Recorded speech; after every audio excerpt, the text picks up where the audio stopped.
What is going on, everybody? Welcome back to episode number 152 of Murph's Boston Sports Talk. I am your host, James Murphy, aka Murph, and I'm very hesitant to say 52 because I have to look at my calendar and see and realize that I didn't have an episode last week, which was supposed to be 52, and this week's was supposed to be 53, so I almost said 53 by accident, so I just want to fix that on my calendar. So I do apologize for sorry, I'm just trying to get readjusted in my chair here. So I do apologize for the missed episode last week. I ran a poll, I've talked to a bunch of people, and people would rather just have the episode be pushed back a week or just canceled that week than have a scuffed audio where it's kind of crackly, where it's kind of fuzzy, and it just doesn't sound good quality.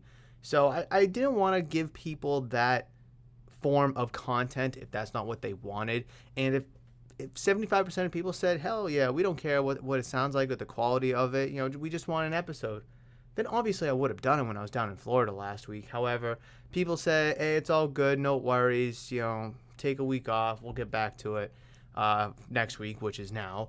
And all right, it worked out. So it feels a little weird, 2 weeks off, technically 13 days off, because I am recording this right now on Thursday, because Friday I'm heading down to Atlantic City for the Sports Card Nationals, and I'm not going to have time to record because I'm leaving at 9 in the morning, so I won't have time to record. So I'm recording it now today on Thursday, but it'll be still released, Friday, the 29th.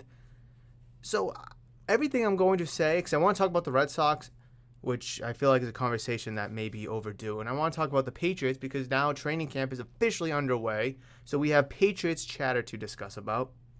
But just please keep in mind, everything that I do talk about in today's episode is reflective on what's happening. I don't know, I'm recording at 11:30 in the morning on Thursday. So it's reflective of what's happened as of 11:30 on Thursday morning, right? So let's say the Red Sox go out tonight, they make a trade, they make a move, or they win or they lose a game. I'm not going to be able to react to that because obviously I haven't seen it yet. So just keep that in mind. So a lot of the information I'm going off of is as of Wednesday night. So just like I said, bear with me here. But I do want to talk about the Red Sox a little bit and the colossal slide that they've MLB wildcard. I need to look up the wildcard standings. Do I even want to look up the wildcard standings? Probably not. Because, oh my God, the Red Sox have fallen off the face of the earth. Face of the earth. Completely. What's happened, guys? What has happened? They were doing so well. They were playing great in June. And I sat here the beginning of July, and I said that this streak, or this stretch that's coming up, is going to be the most crucial stretch the Red Sox season, where they're playing the Yankees, the Blue Jays. I think they have a series with the Orioles mixed in there, the Tampa Bay Rays, obviously the Guardians. They got the Brewers coming up over the weekend or the beginning of next week, and it's just playoff competitor, playoff contender, playoff team. And it was going to, if you won a lot of those games, it's going to help separate you in the wild card standings, maybe push you closer to New York. But if you go on a terrible losing streak, like unfortunately they have, or a terrible stretch, they're 2-8 in their last 10 games, it's going to make them slide down the standings, and they have, and they're not even in the wild card picture anymore. They're 4.5 games out of the wild card. They're last place in the American League East, which is, by the way, the most difficult division in baseball. We all can agree on that, right? Yankees, 66-33. Oh my goodness. Fire truck is driving by and I can hear it. The Blue Jays, they're 54-44. They're the number one wild card. The Tampa Bay Rays, they're 53-45. They're only one game out, but they're the third wild card. The Orioles, they're 49-49. They're 500. They're 4 out, and you're 49-50, 4.5 games out. So, I'm going to play a clip of Chaim Bloom talking about the deadline approaching and the potential moves that we could see or what's kind of going through his office, his line of thinking with him and his office mates. But before I do get into that, I do want to say that the Red Sox do have a lot of issues to address. I think that's pretty evident, correct? Whereas someone like the Yankees, who just traded for Andrew Benintendi, you don't need to make a bunch of moves. You don't need to add starting pitching. You don't need a reliever. But you sure want one. Do you need Andrew Benintendi? But you sure would like him, right? They got Stanton, they got Judge, Aaron Hicks. Obviously, Joey Gallo is striking out more than he's getting on base. But you have good players there. So do you need Andrew Benintendi? Well, from a certain perspective, maybe. But you sure do want him. And the Yankees went out and made that move because they want him. Whereas the Red Sox, they have needs. They got tons of needs. Not so much wants. Tons of needs. They need a first baseman. They need another outfielder, preferably a right fielder. They need starting pitching. They need a closer. They need all these guys. They do. We've seen what Bobby Dahlbeck looks like at first base. We've seen what Franchy Cordero looks like at first base. We've seen what Christian Arroyo looks like in right field. And we've seen what these young AAA guys who have pitched well at times, but it's not getting the job done for a team with playoff aspirations. You need to go out and make some moves. But what moves are there out there to be made? Well, I did address that in a YouTube video, players that could be on the move. Specifically, players that I'm looking to pick up their sports cards at the Nationals because these players could be on the move. Andrew Benintendi was on that list, and he is now on the move on a playoff contending New York Yankees team. But what moves can the Red Sox make? Before I get into that, I do want to play this video from Chaim Bloom. So give me 2 seconds. Let me set that up. Let me turn up the volume. It's a really unique year. I mean, look, we're a 500 club playing a tough schedule and we're in last place, but that is a fact. That's where we are. We have to factor that in.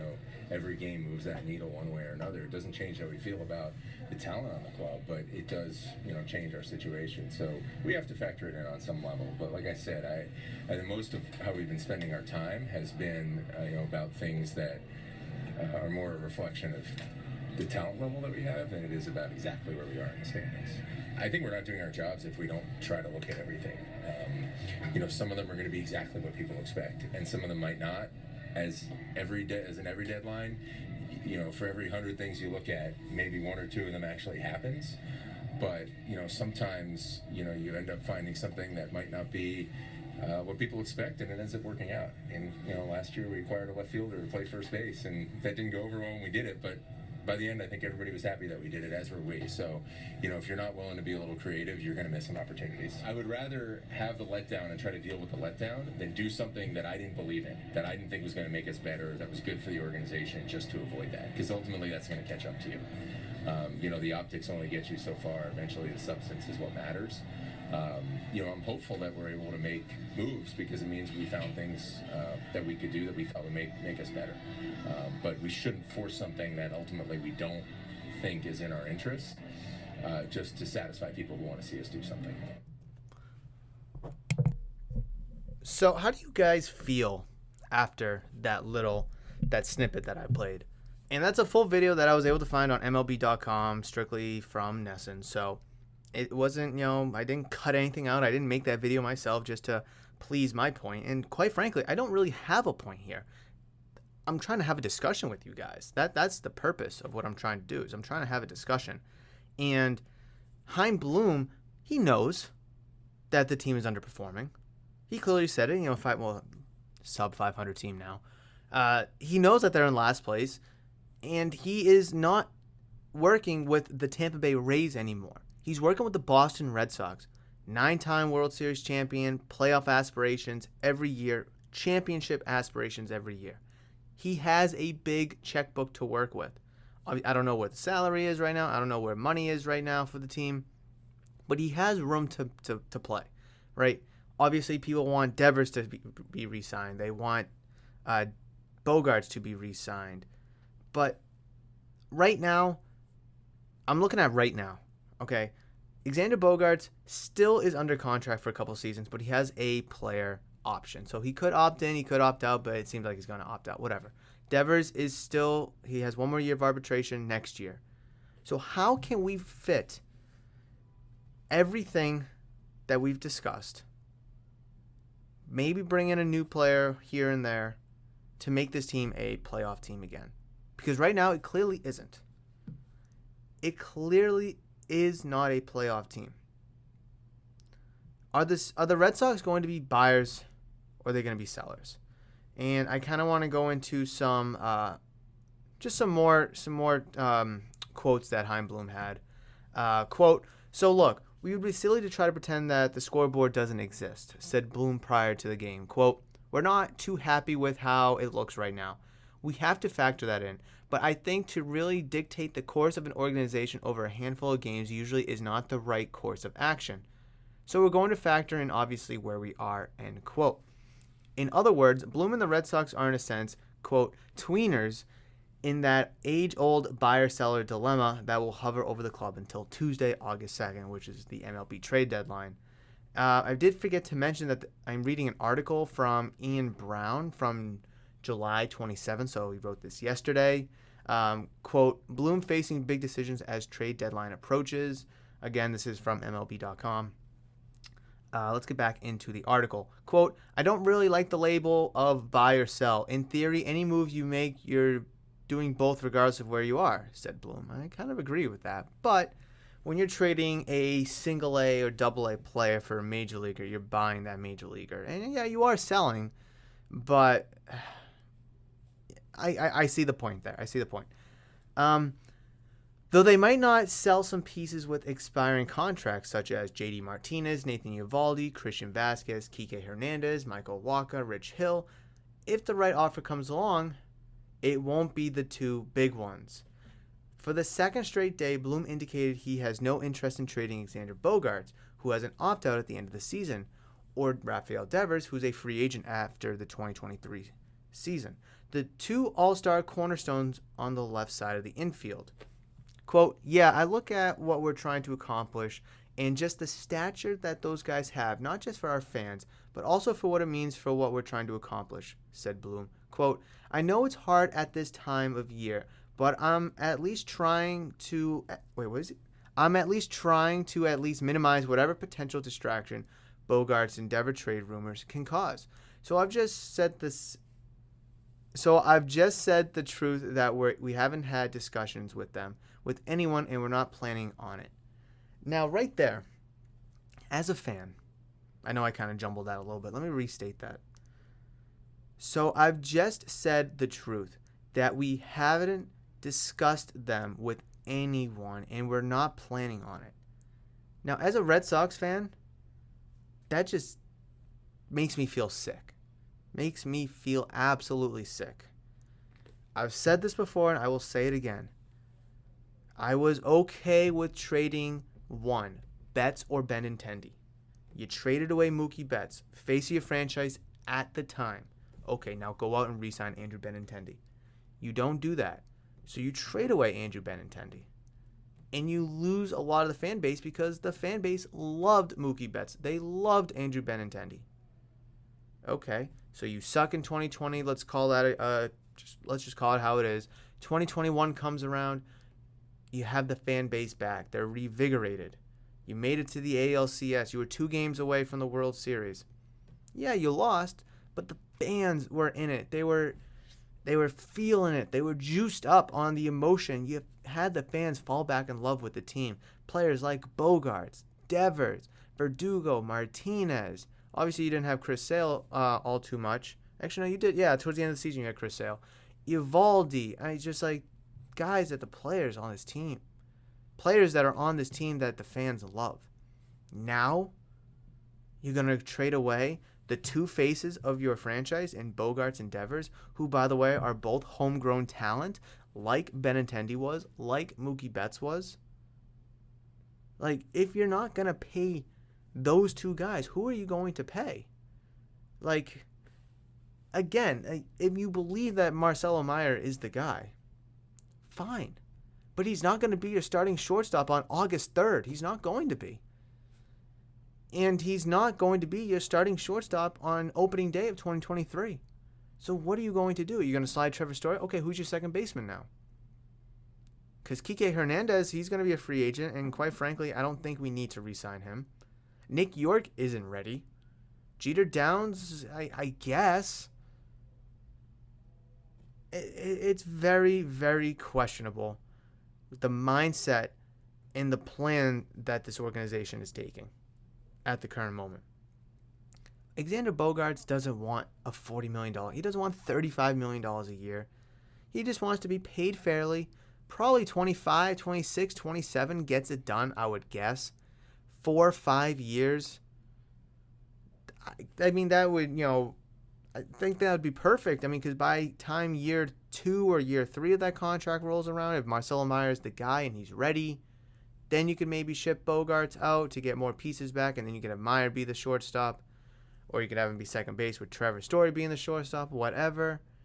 It's just Chaim Bloom and the Red Sox are buying incredibly in on these younger players, and we have no idea what they're going to look like. Zero clue what they're going to look like or what they're going to turn out to be. Could they be the next best, the next Cal Ripken Jr.? Sure. Could Tristan Casas turn into the next Don Mattingly? Sure. Or actually, even better, could he turn into the next Frank Thomas? Sure. And as much as I'd like to see Casas up right now, because you need a first baseman, I don't want to see Marcelo Meyer up right now. I don't want to see Nick York right now. I don't want to see Hudson Potts. I don't want to see Blaze Jordan. I don't want to see any of those guys because they're not ready. You have Devers, who's injured, so let's put that on the side. But you have Bogaerts right now. You're a contender, or you're supposed to be a playoff contender right now. The fans love Bogaerts. The fans love Devers. If you lose all 4, Bogaerts, Devers, Betts, and Benintendi, I've said this before and I've said it again. Why should I and you as Red Sox fans and other Red Sox fans buy into this team in any capacity? Why should we fall in love with this team? Why should we fall in love with the players when they're just going to trade them or not re-sign them? I mean, why should I put my blood, sweat, and tears, my emotion, my heart and soul into player X? Because at the end of his contract renewability and arbitration period, which I still think's a crock of shit, by the time that those years expire, why should I have any hope and faith that you're going to just re-sign him? I mean, let's look at Marcelo Meyer.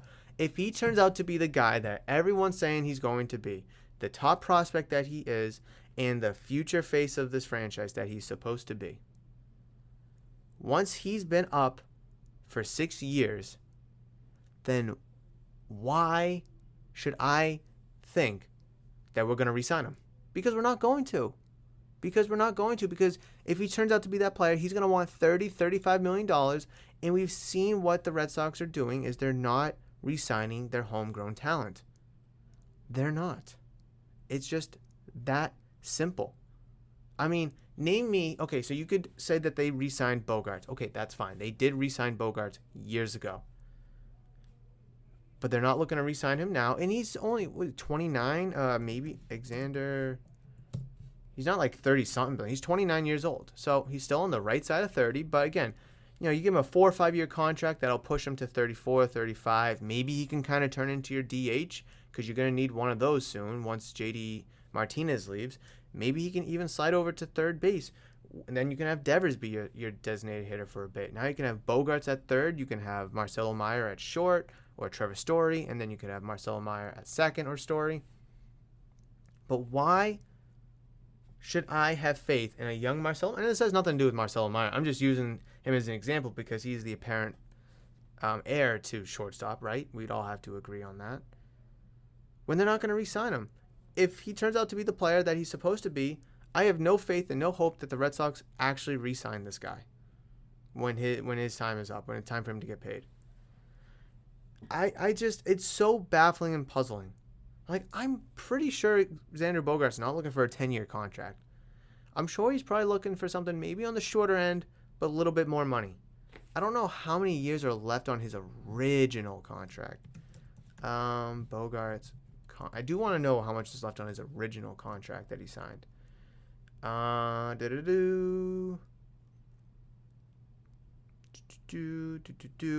2, 3, 4. Okay, he has 4 years left on his original contract. Okay? So what if we were to give him, and that would push him to 30, 31, 32, 33. Perfect. You give this guy, now I'm just spitballing ideas here. You give him a 4-year contract extension, so he opts out.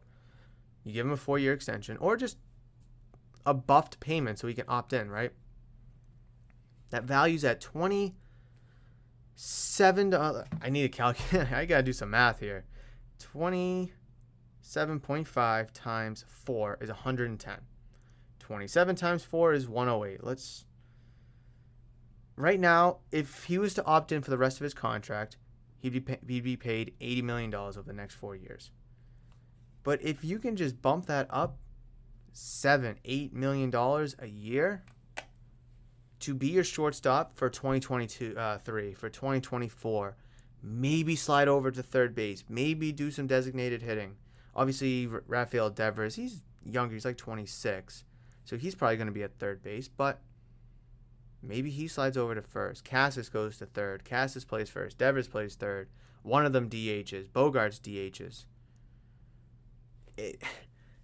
Listen, like, the Red Sox don't spend all of their money year in and year out. But I think an extra $7-8 million, and I could be highballing it for all I know, but Bogarts could only want maybe 5 more, 25 a year maybe. I have no idea.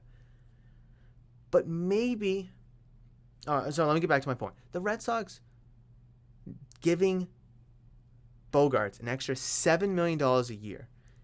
They gave Garrett Richards last year more money. They gave him $10 million a year. It's so stressful. It's so infuriating because we're going to be going through the same thing with Rafael Devers probably next year, and he is worth it. We've seen it year in and year out how much he's worth. 30 million, 32, 33. He is worth that.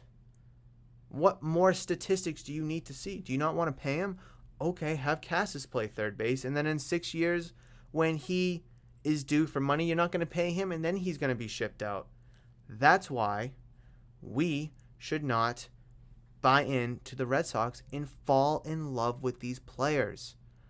I hate to say it, guys, but it's turning out to be the truth. Let me get back to this article because I've gone on a complete tangent here. Quote, yeah, I look at what we're trying to accomplish and I already read that. Given their wild inconsistency this season, this isn't an, quote, all-in trade season for the Red Sox, who dipped below 500 on Wednesday for the first time since June 4th. But that doesn't mean Bloom can't make a modest upgrade or two in hopes that the club can get healthy and consistent. That would require Bloom believing that his team is a contender. Does he believe that?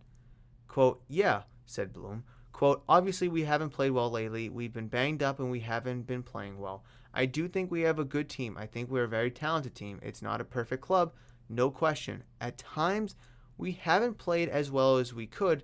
At times, some of the ways that the games have played out, especially early in the season, have kind of exposed some of the imperfections on our club. But I'd stack our talent up against just about any team in the league. Interesting. To start June, the Red Sox went on a 19-4 tear, and everything aside from catching the Yankees in the AL East seemed possible. But then came July, which was a big-time regression, complicated by injuries to key players. Quote, I know the last few weeks are what they are, said Bloom. Quote, we're not in a very good spot. That was a point in late May or early June when it looked like it was going to separate and really break into into the haves and have-nots. And then it all tightened up again. We have not played the way we need to play to be in a playoff spot right now, and we're not. We're still hopefully getting closer and closer to full strength, and if we play well and we play clean baseball, we can win. Hey, no questions asked there. If you get healthier and you can tighten some things up, you play well, you can win. I'm not going to question you there. But are you going to be able to catch the Tampa Bay Rays, who are 4.5 games above you? Are you going to be able to catch the Seattle Mariners, who are 5 games above you? Are you going to be able to catch the Toronto Blue Jays, who are 6 games above you? Oh, do you guys want to know how many games the Red Sox are behind the Yankees? Oh, I'll happily tell you. I think it's, let me look it up real quick. It is a crisp 17 games. 1-7, guys. 1-7 games behind the Yankees. And they made a move who arguably don't have to. But they did. Because they see this year as their year and they want to go out and win. I just wish Chaim Bloom would have the same mindset. Now, I'm not telling you to go out there and trade for Juan Soto, go trade for Luis Castillo, and go trade for Josh Bell. I'm not telling you to trade for all those guys. I do believe that the Red Sox, if they get healthy, if they can get their pitching on track. But we've had April, May, June, now July, 4 months of what the current structure of this ball club. We've had 4 months of what it looks like, and we've had 4 months to see how it's portrayed. And look where you are. You had a slow start to the season, okay. You battled back, you rebounded in June to put yourself in a really good position to be a top wildcard team. Then the pitching flared out, the hitting just disappeared, injuries caught up to you. Okay, I get that. That's out of your control. But that's why you add pieces to your team. That's why you make moves to bolster your team. The Yankees have Aaron Hicks, Aaron Judge, Giancarlo Stanton, and Joey Gallo. Now Andrew Benintendi. They have 5 starting outfielders on their roster who you can rotate in platoon and DH, and Gallo can play first and third or whatever. Why can't the Red Sox go out and have a similar mindset? Bring in another outfielder to platoon with Jarren Duran, Verdugo, Kike Hernandez when he comes back. Like, I understand we're dinged up, and when Rafael Devers comes back, that's going to be a huge bonus. But when Kike Hernandez comes back, like, how big of a bonus, how big of an add is that really going to be? Like, oh my God, Kike Hernandez is back. Now we have, a 300 hitter, some guy that's going to hit 25 home runs and drive in 90 runs. No, he's not that kind of guy. He's not that kind of guy. And please, for the love of God, I hate when teams do this. Don't look at a player coming back from the IL or the injured list or whatever. Injured reserve, for, other sports. Like, oh, wow, Rafael Devers is just coming back from the IL. That was the big plus, the big bonus that we needed, the move that the pseudo move that we had to make at the deadline. No, it's not, because you had Rafael Devers the majority of the season, the exception of the past couple weeks, and your team still sucks. So don't look at Rafael Devers coming back from the IL, Kike Hernandez coming back, James Paxton, Chris Sale when they come back. Don't look at them coming back as your big-time roster additions, your big-time roster moves. Because injuries are a part of the game. They're going to happen. We've seen what this team looks like with and without injuries. Oh, and Trevor Story as well. The Red Sox have to go out and bring in major league players. And I've mentioned it before. I did want Andrew Benintendi back on this team because I do believe a left-handed outfielder or a left-handed bat would be excellent for this lineup. But I'm looking at a guy like Josh Bell. I mentioned him before. He's on the Nationals. He plays first base. He's a switch hitter, so it doesn't matter. Left-handed, right-handed, does not matter. He'd be great for first base because then you can have do something with Dahlbeck, either platoon him, or you could have him play third base till Devers comes back, or you can put him in Worcester until September. I think that makes all the sense in the world, right? What about a guy like C.J. Cron for the Rockies? Big time power. He's a right-handed hitter. I think he would thrive with the monster, where he can bang balls off the wall, bang balls off the green monster, get doubles, or just chip them over the monster. I mean, these guys shouldn't be all too expensive. Pitching-wise, I think you either get a lockdown closer. Like, again, I can't think of any names at this moment because I don't have the list of available pitchers. But I know I've mentioned Daniel Bard, David Bednar. Who's the other guy that I mentioned? I mentioned it in a video. Or did I mention it on the podcast? Oh, I don't even remember now. I don't even remember. There was one more guy, and I really liked him. I'm not going to be able to remember. I know Michael Fulmer was on there, but I was like, on him. Wow, I can't remember. Anyways, then there's Luis Castillo as the starting pitcher for the Reds, whose name has been kind of floating around. Do you need a starter, or you need just about everything? So, whatever you can get, I'll take it at this point, right, guys? Whatever we can get, I will take. But I do want the Red Sox to make moves, be buyers at the deadline, bring in major league talent. I'd rather you guys try. Don't push all your chips to the table. Don't trade Cassis. Don't trade Durant. Don't trade Meyer. Don't trade those guys.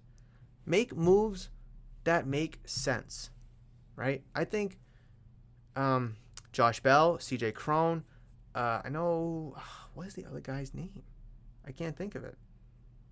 A back-end reliever makes sense too. It's just don't do nothing. For the love of God, please don't do nothing. That's going to wrap up this baseball chatter. Let's pivot, or let's lateral to football, and let's talk about Patriots and training camp.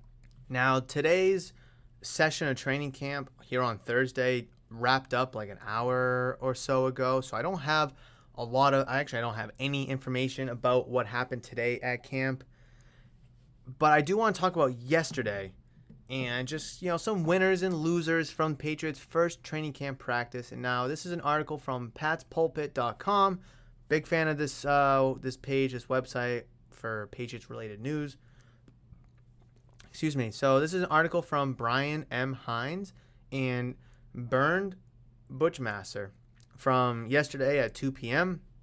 titled 3 Winners and 1 Loser from the Patriots' first training camp practice. Now, I haven't read this article, but I'm very curious to see who that one loser is. I'm very curious. All right, let's get into it. The New England Patriots training camp is underway as the team took the practice fields behind Gillette Stadium for the first time on Wednesday morning. The 90-minute session itself saw a heavy focus on red zone work, meaning that we did not yet get a clear perspective on how the coaching staff views its roster and depth chart at this point in time. That said, today's practice did allow us to take the closest look at this year's Patriots team. It also gives us an opportunity to highlight those that stood out for better or worse. Winner, Devontae Parker, wide receiver. The Patriots' off-season trade acquisition did not take long to make its presence felt. Parker, who arrived from the Miami Dolphins in April, put on a show on Wednesday. He caught back-to-back touchdowns from Mac Jones in a 7-on-7 drill, beating rookies Marcus Jones and Jack Jones in the process. Parker later also outmuscled Terrace Mitchell for a reception in 11-on-11 work. That was a good start. Now he's just beating up rookies. How much stock can I take that? Like, he's beating up the rookies, the young guys, the unproven guys. Is Devontae Parker significantly that much better than them? Is he that guy, that top 5, top 10 guy? Or do these guys just suck? And I could go out there and catch these touchdowns. It's only day one. Let's just read along. Winner, Ty Montgomery, wide back. With James White on the physically unable to perform list, the Patriots gave wide receiver / running back hybrid Ty Montgomery some added opportunities with the starting offense. The 29-year-old who joined the team in free agency made the most out of them. Montgomery was active throughout the day, at one point beating cornerback Shaun Wade for a touchdown. That's not a good look for Shaun Wade because I'm personally expecting him to take a huge step up. Winner, Joshua Bledsoe, defensive back. Bledsoe's sophomore training camp is off to a good start, with the 2021 6th-round draft pick seeing plenty of action on Wednesday. His best play of the day came when he broke up a Mac Jones end-zone pass intended for Jacoby Myers, but he was also able to get his hands in on other plays as well. There's a long way to go, obviously, but Bledsoe appears to be in the mix for a roster spot in the secondary. Now, I kind of big on Josh Bledsoe. I was a little big on him last year because I do see him as a potential replacement to Devin McCourty, especially if they do have him as that center field safety, which has been a part of the Patriots defense for years now, and it more than likely will continue to do so. I know they've had Devin McCourty back there for a decade, and he's played exceptionally well at it. I just kind of think it helps keep, if you have someone back there, it helps keep everything in front of you as a defender, as a defense even. To have a safety net back there, if, say you do get torched off the line, then you do have that safety net of the free safety back there to be able to help you out and potentially bail you out. Who knows? But it is a stressful position. You have to keep your eyes, 53 and a half yards across the field, looking both ways to see where the receivers are, who's getting toasted and such. Early, but could we see more out of Josh Bledsoe? I know we have an abundance of safeties on this roster, at least start camp, but we'll see how things develop. And the one loser, Jack Jones, cornerback. The Patriots' fourth-round rookie showed some promise during mandatory minicamp, but he had a rougher time on Wednesday. Jones fell victim to one of Devontae Parker's touchdown reception in 7-on-7s and also had to give up a contested scoring grab to fellow rookie Tyquan Thornton in 11-on-11s. Jones had some positive moments as well and saw action as punt returner, but the hype train slowed down a bit. Now, guys, if you watch the draft special, the draft live stream, actually no, this was the second round. Oh yeah, if you watch the draft live stream, I was all in at getting the Washington guy. I forget his name. Kansas City Chiefs 2022 draft. Oh, I forget what his name is, from Washington. What's his name? Trent McDuffie, right? I wasn't a big fan of Trent McDuffie at first, but the way that the draft played out and some cornerbacks were being taken, even when the Patriots traded back, you still had like Louis Seen, you had Andrew Booth still available. There's another guy, I can't think of his name as well. And I'm not going to throw Cole Strange on the bus. It's not his fault. I think we did need a guard, but not in the first round. Whatever. And then the Patriots go and draft 2 running backs, 2 cornerbacks. It's like, are these real cornerbacks? Yes, is a team need. But, oh, my God, it was just very stressful to watch. And it's day one, or at least I'm reflecting on day one. There's still a lot to be determined, so I'm not going to sit here and say Jack Jones sucks at this moment. We still have a long way to go. The Patriots saw a positive contribution from other players as well, with Joejuan Williams registering an interception against Brian Hoyer, and Jalen Mills notching a pass breakup as well. The aforementioned Tyquan Thornton also had some encouraging moments while playing primarily with the second-team offense. They and the rest of the team will return to the practice fields Thursday morning for session number 2. So, Patriots. It's really good to be back talking about the New England Patriots. There is a lot of optimism. There is a lot of pessimism at the same time, because the Patriots do feel like that they're not one of those teams, right? And I kind of want to run through an exercise real quick. AFC, I want to run through a little something here and see which teams the Patriots are better than. And hold on, let me write this down real quick because I may forget. All right, so what is this organized by? Okay, this is organized by placement last year. Okay, I just want to make sure that it's all okay. Perfect. Now we have an alphabetical order. All right, are the Patriots better than the Kansas? Well, actually no. I'll just start with the big names first. Are they better than the Chiefs? No. Okay. Now this isn't in order. I'm just gonna say the Bengals. No. So we'll put the Bengals down. Just kind of ranking the AFC teams to see where the Patriots will fall into place. Are they better than the Bills? They are not. I think it's a general consensus from you, me, and everyone listening. Chiefs, Bengals, Bills are the top 3 teams in the AFC. Now you can put them in whatever order you want. I don't care. That's not the point of this. Put those 3 teams in whatever order you want, and I think we can all agree that Chiefs, Bengals, Bills. Chiefs, Bengals, Bills are the 3 best teams in the AFC. All right. Are the Patriots better than the Baltimore Ravens? What do you guys think? I need to see how the rest of it plays out first. I'm going to put the Ravens to the side. I'm leaning no, but I don't know. Are they better than the Cleveland Browns? If they have Deshaun Watson, they are not. But if Deshaun Watson does not play, then I don't know. What about the Broncos? I do not think the Patriots are better than the Broncos. Russell Wilson, they have 4 good receivers. I think the Broncos are clearly in win-now mode with that trade for Russell Wilson. They brought in Randy Gregory, I believe, as well. So, are the Patriots better than the Colts? I'm going to say no. I think Matt Ryan really takes that team to the next level. I think that Matt Ryan really takes that offense to a next level. You have Jonathan Taylor, arguably the best running back, top 2, top 3 running back in the league. Some good young receivers, the best offensive line in the league. So I'm going to put the Colts there. What about the Chargers? I think the Chargers are better. I even think the Chargers are better than the Patriots. Justin Herbert, big year 3 for him. They just signed J.C. Jackson. They brought in Khalil Mack. That team is going to be a very, very, very good team this year. And I think Justin Herbert's going to spearhead that team. Tough division, yes. But all 4 of those teams have to play in the same division. And that 4th team is the Raiders, who I also think is better than the Patriots because they have Derek Carr. They just brought in Devontae Adams. They brought in Chandler Jones. They have Darren Waller, Hunter Renfrow. Am I missing a receiver? I feel like I am. I am not. No. And yes, the Raiders, Chargers, Broncos, and Chiefs all have to play against each other, and they're all going to beat each other up in some fashion. But still, though, they should all be able to get at least 10, 11 wins. I'd probably say at least 10 wins, and I don't know if I feel confident that the Patriots can get 10, 11 wins, if I'm being completely honest.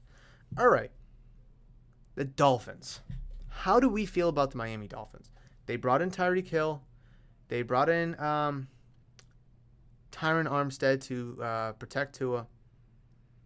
People are kind of flip-flopping the Dolphins and the Patriots back and forth. But how do we feel? They got 2 good corners. Should I put down the Dolphins as a team? I'll put them in the maybe pile. How about that? I'll put them in the maybe pile.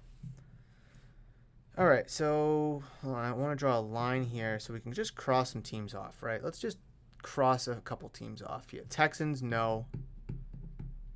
Although I do expect them to take a small step. Jags, no. Jets, no. All right, what about the Steelers? Where do we think the Steelers are going to be? Is Trubisky the quarterback? Is Pickett the quarterback? They got Chase Claypool. They got Deontay Johnson. They don't have Juju no more. They got Najee Harris. Pretty solid defense. If the quarterback play is good, then I'd say yes, but I'm going to throw them in the maybe pile for now. And I have one more team. That is the Tennessee Titans. Arguably the best running back in the league. No more A.J. Brown. A solid offensive line. A solid defense. I don't know. Great coaching. I'll put them in the maybe pile as well. All right, so let me just make sure. 1, 2, 3, 4, 5, 6, 7, 8, 9, 10, 11, 12, 13, 14, 15. I am missing a team. Oh, the Patriots. Duh. Patriots are the 16th team. All right. So these are the teams that I have better than the Patriots. Chiefs, Bengals, Bills, Broncos, Colts, Chargers, Raiders. Put those teams in whatever order you want. It does not matter to me. 1, 2, 3, 4, 5, 6, 7. Those teams right there I just named are 7 teams. Chiefs, Bengals, Bills, Broncos, Colts, Chargers, Raiders. That is 7 teams.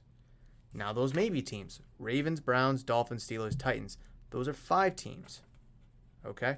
Now whether you want to say the Patriots are better than the Ravens, Browns, Dolphins, Steelers, Titans, that's up to you. But that still makes them at least the 8th best team in the AFC. Why is that such a big deal? Because only 7 teams make the playoffs. Only 7. So let's say the Chiefs win the West, the Bengals win the North, the Bills win the East, the Colts win the South. You got the Broncos, Chargers, and Raiders all wildcard teams. Let's say that the Raiders underperform. What about the Ravens? What about the Browns if they get Deshaun Watson to play? The Dolphins, the Steelers, the Titans. I mean, those are all 5 teams that are interchangeable for any of those wildcard spots, plus you, the Patriots. So I'm very, very hesitant to buy into this team this year. Now, yes, the Patriots made some subtle moves. No big splashes, no big moves that are going to be like, wow. I mean, Devontae Parker was the biggest one, but again, he's going to be our number 1, but he is not a number 1 wide receiver, but he is going to be our number 1 receiver, which will allow Kendrick Bourne to be a 2 or a 3. It will allow Jacoby Myers to be a 2 or a 3, where they should be. And again, this Patriots team has a lot to prove. You could argue that the Dolphins are better. The Dolphins would now be that 8th team in the AFC if you think they're better than the Ravens, Browns, Steelers, and Titans, and now that makes you the 9th team. So the Patriots right now are literally living anywhere between 8, 10, 11, 12, 13, 14. The Patriots are literally living between the 8th and 14th best team in the AFC. Right? Did I do that? Did I do that math correct? There's only 16. Hold on. Whoa. 1, 2, 3, 4, 5, 6, 7, 8, 9, 10, 11, 12, 13, 14, 15, 16. Yeah. 8, 9, 10, 11, 12, 13. Oh, 8 and 13, sorry. 8 and 13. So, from my judgment, I have the Chiefs, Bengals, Bills, Broncos, Colts, Chargers, Raiders, in any order, doesn't matter, better than the Patriots. By default, if we all think that the Patriots are better than the Ravens, Browns, Dolphins, Steelers, and Titans, that puts them at best the 8th best team in the AFC, and that does not make them a playoff team. At worst, in any way, shape, or form, if the Ravens, Browns, Dolphins, Steelers, and Titans are better than the Patriots, that would have the Patriots anywhere between the 13th, 12th, 11th, 10th, 9th best team. So pretty much anywhere between 8 and 13 is where the Patriots are expected to be. Granted, the Texans, Jags, and Jets don't go crazy and become a playoff contending team, right? I think it's safe to say that the Texans, Jags, and Jets are not better than the Patriots at this current moment. So where does that leave you as a Patriots fan? As I guess I'm recording this as day 2 ended on Thursday, but I only have day 1 material to go off of. I don't feel comfy. I don't feel cozy about that. I really don't. We're used to the Patriots being the number 1, maybe the number 2 team in the AFC. No questions asked. Now we're sitting here talking about this team being the 8th, the 9th, the 10th, 11th, 12th, 13th best team in the AFC. That's a tough pill to swallow. That really is. Now, could Mac Jones, be the next guy? Could Devontae Parker be your 15 touchdown, 1,300 yard kind of a guy with 80 receptions and make you arguably the best team in the AFC East? Maybe a peg behind Buffalo, making you that number 1 wildcard team? Sure, absolutely. But now we're going to be congratulating this Patriots team for making the playoffs as a wild card team. Now we're going to be excited for being a wild card team. Like last year, I was excited the Patriots were a wild card team because we had a rookie quarterback. So we had to mildly hit the reset button. But now, year 2, Mac Jones, no more rookie excuses. All great things have been heard. He looks good. He's in shape. He knows the playbook better. He understands the playbook fully as he enters year 2. He can actually sit in the pocket, digest the defense, make the proper adjustments instead of, as in his rookie season, he was just trying to know the play and call the play correctly. But now he can sit back and digest. All right, the team's in a defense is in a 4-3. Was there 2 safeties? One's coming down. Is she showing blitz? It looks like he's going to blitz. In film, he was blitzing. So I can only expect a 1 high safety. That linebacker is going to play in the flat. Now he can do and process those things pre-snap. Whereas last year he couldn't. So there's no more rookie excuses. And being excited for a wild card, being a wild card spot last year, I think was pretty good. The team had low expectations with a rookie quarterback, with a bunch of new guys. And on top of that, all those new guys are in year 2 now. Hunter Henry, Jonnu Smith, Jalen Mills, what's his name? I can't think of Matthew Judon. They're all in year 2 now of the Patriots system. So they all should take steps to improve, especially Jonnu Smith. Holy smokes, who was literally a JV football tight end last year, if we really want to be honest. So I'm not going to get excited if the Patriots make the wild card. I'm really not. It'll be cool that they're in the playoffs, and anything can happen in the playoffs for sure. I'm not going to deny that. We've seen tons of wild card teams go on good runs. This is the Patriots. We have high expectations, high aspirations. And this team has a bunch of good players, a bunch of talented players. Not questioning that. But I do believe that there were some moves left on the table in the offseason that could have been made to really help throw the Patriots over the top, to help them be better than the Raiders, to help them be better than the Chargers, the Colts, or even the Broncos in some fashion. Again, guys, it is only day 1, day 2. It is the beginning of training camp. There's a lot to happen. Injuries are going to pop up. Other moves are going to be made. Players are going to get released. They're going to get signed. They're going to get traded. It's going to be a weird upcoming few weeks all throughout the preseason and leading up to week 1. And I cannot wait to sit and dive and talk about every single thing Patriots related, because hopefully we can have some good conversations in regard to the Patriots, because clearly we are not having any good conversations regarding the Red Sox right now. But hey, come August 3rd after the deadline, and then when we sit for episode 153 of Murph's Boston Sports Talk next week, maybe we'll have some good news to talk about and rejoice about. But who knows? Between now and then, we have no idea. But that will wrap it up for today's episode, guys. Thank you so much for downloading, listening, and enjoying Murph's Boston Sports Talk. If you're listening on audio-only platforms like Spotify, like Apple Podcasts, Google